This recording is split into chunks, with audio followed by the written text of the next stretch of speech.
दोस्तों, आप सभी का मेरे YouTube चैनल पर स्वागत है। आपने अभी तक मेरे चैनल को सब्सक्राइब नहीं किया है तो चैनल को सब्सक्राइब कर लें और बेल आइकन के बटन पर क्लिक करके ऑल नोटिफिकेशन को ऑन कर लें, जिससे मेरे चैनल से जुड़ी हुई लेटेस्ट अपडेट आपको तुरंत प्राप्त हो सके।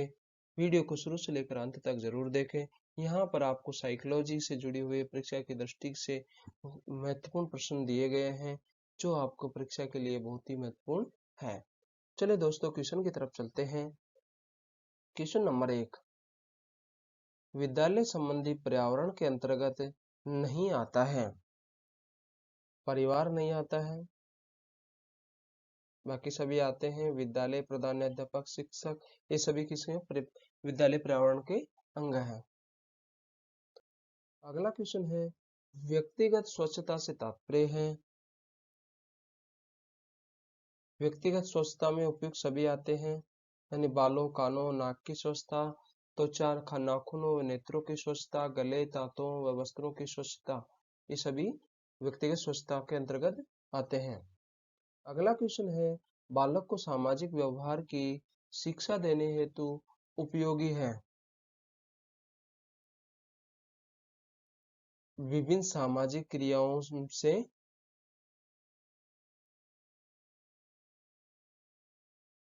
अगला क्वेश्चन है, विभिन्न प्रजातियों के शारीरिक अंतर का कारण है। वातावरण है। वातावरण कारण विभिन्न प्रजातियों के में शारीरिक अंतर पाया जाता है। अगला क्वेश्चन है, चरित्र को निश्चित करने वाला कारक नहीं है। आर्थिक वातावरण नहीं है, बाकी सभी चरित्र को निर्धारित करते हैं। अगला क्वेश्चन है, पर्यावरण के तत्व हैं।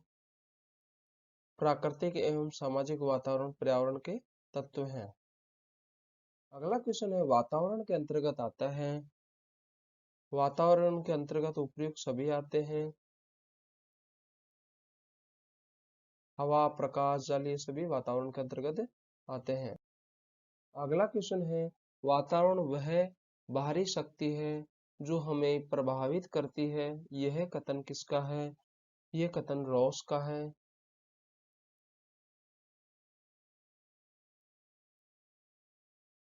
अगला क्वेश्चन है, किस उम्र के बालक प्राय पाठशाला छोड़कर निरुद्ध से भ्रमण करते हैं? 9 वर्ष के बालक। अगला क्वेश्चन है, किस अवस्था में बालक की सृजनात्मक क्षमता का दमन होने लगता है? 17 से 19 वर्ष की अवस्था में। अगला क्वेश्चन है, बालक की साधारण क्रियाएं आयु बढ़ने के साथ घटती है।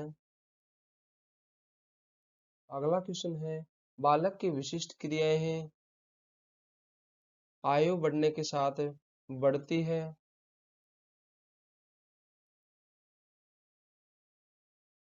अगला क्वेश्चन है, निम्न में से प्रतिभावान बालक की विशेषता नहीं है। इनका चिंतन मूर्त होता है।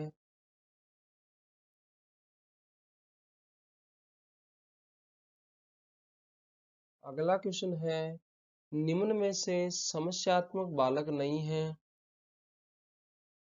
मंदबुद्धि बालक।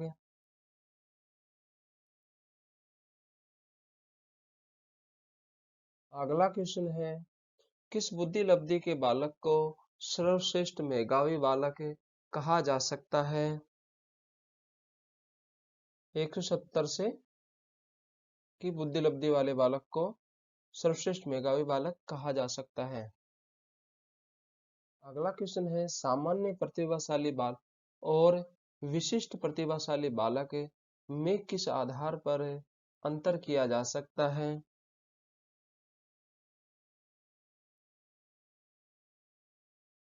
विशिष्ट योग्यता के आधार पर।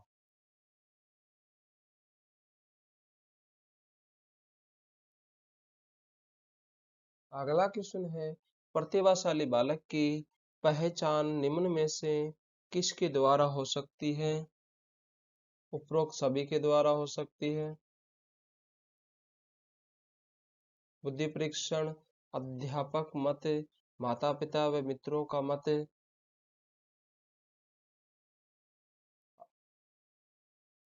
निम्न में से प्रतिभाशाली बालक की समस्या नहीं है। भाग्यनाशा प्रतिभाशाली बालक की विशेषता नहीं है। अगला क्वेश्चन है, हस्तशिल्प की शिक्षा दी जानी चाहिए है पिछड़े बालकों को। अगला क्वेश्चन है, आपके विद्यालय में एक अभिभावक अपने गूंगे बहरे बच्चे को प्रवेश देने हेतु आपसे निवेदन करता है, ऐसे में आप क्या करेंगे? उसे विशिष्ट विद्यालय में प्रवेश हेतु परामर्श देंगे।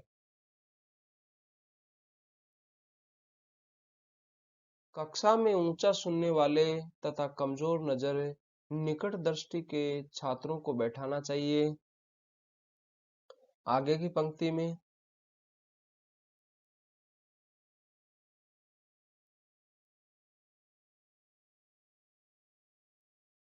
शारीरिक दृष्टि से विकलांगों की शिक्षा की विशेषता होनी चाहिए।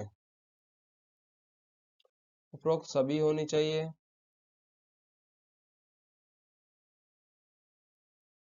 शिक्षक को उनके साथ सहानुभूति एवं स्नेहपूर्ण व्यवहार करना चाहिए। उनका शारीरिक योग्यता के अनुसार खेलों की व्यवस्था करनी चाहिए। उनकी शिक्षा के खर्च को चलाने के लिए छात्रवृत्ति देना चाहिए आदि। अगला क्वेश्चन है, प्रतिभावान बालक की विशेषता होती है उच्च बुद्धि लब्धि एवं नेतृत्व की क्षमता। अगला क्वेश्चन है, बाल अपराध की परिभाषा किसी कानून के उस उल्लंघन के रूप में की जाती है जिसे यदि कोई व्यक्ति करता है तो अपराध कहलाता है। यह कथन है, न्यूमेटर का कथन है।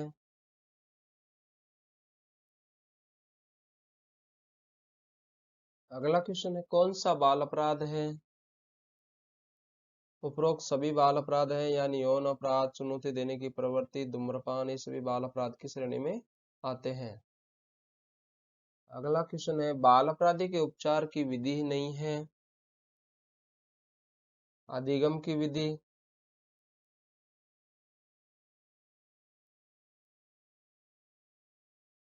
मंदबुद्धि बालकों की शिक्षा का स्वरूप है।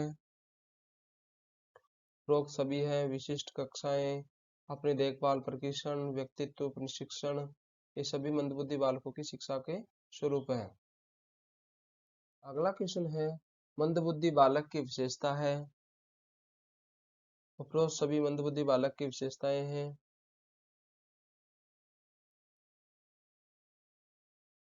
अगला क्वेश्चन है, विकलांग बालक का प्रकार नहीं है पढ़ाई में कमजोर, ये विकलांग बालक किस श्रेणी में नहीं आता है। अगला क्वेश्चन है, ऐसे बालक जिनका प्रमुख कार्य शिक्षक तथा कक्षा के छात्रों को परेशान करना है उन्हें कहते हैं समस्यात्मक बालक।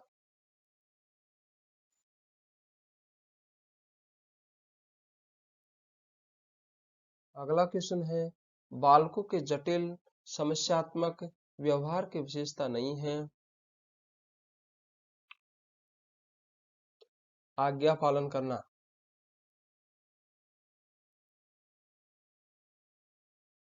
अगला क्वेश्चन है, मनस्तापी बालकों की समस्या नहीं है मौलिकता। मनस्तापी बालकों में मानसिक हीनता का कोई सा कारण नहीं है, धार्मिक आघात नहीं है।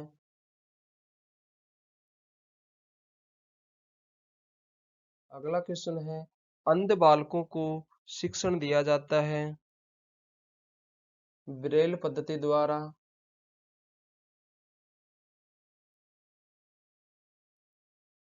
वे बालक जो सामाजिक, भावनात्मक, बौद्धिक व शैक्षिक किसी भी या सभी पक्षों में औसत बालकों से भिन्न होते हैं तथा सामान्य विद्यालय कार्यक्रम उनके लिए पर्याप्त नहीं होते हैं, उन्हें कहते हैं।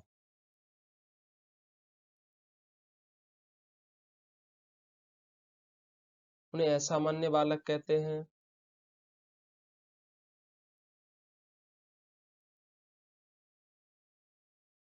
कोई भी व्यवहार जो सामाजिक नियमों या कानूनों के विरुद्ध बालकों द्वारा किया जाता है वह कहलाता है बाल अपराध। यानी बालकों द्वारा जो किया जाता है उसे बाल अपराध कहते हैं। अगला क्वेश्चन है, बाल अपराध की वह विधि जिसमें बालक की आवश्यकताओं को ध्यान में रखकर सामाजिक वातावरण में परिवर्तन लाया जाता है वह है वातावरण विधि।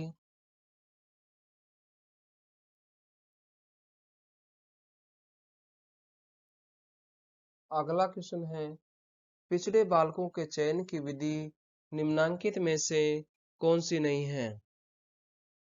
उपयुक्त सभी।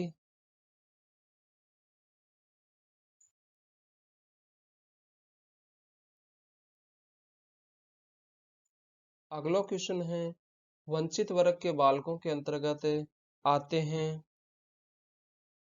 मंदबुद्धि व हकलाने वाले बालक।